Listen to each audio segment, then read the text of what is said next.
Қайырлы күн достар, қалдеріңіз қалай? Бүгін мен борщ дайындамақшымын. Алдымен орам жапырақты капустаны жіңішкелеп турап аламын. Турап жатырмын.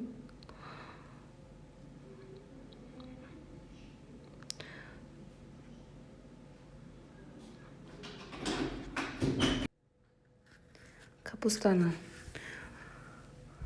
турап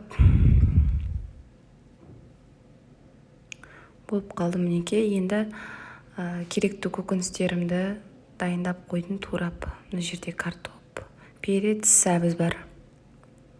Және де қызылшамыз бар. Чеснок бар. Қызылшаны жөркіден өткізіп аламын. Мен өзімнің борщ пісіретін рецептінде.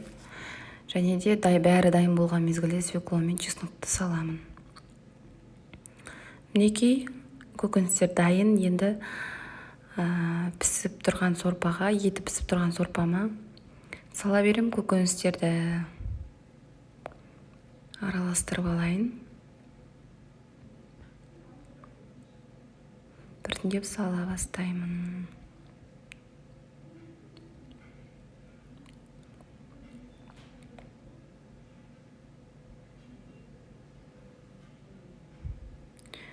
Мінекей түсі қандай әдемі.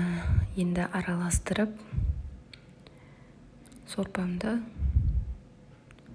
кішкене қақпағын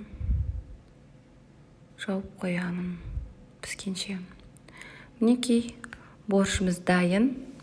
Өте дәмді, жеңіл, кешкі асқа тәтті болып шықты.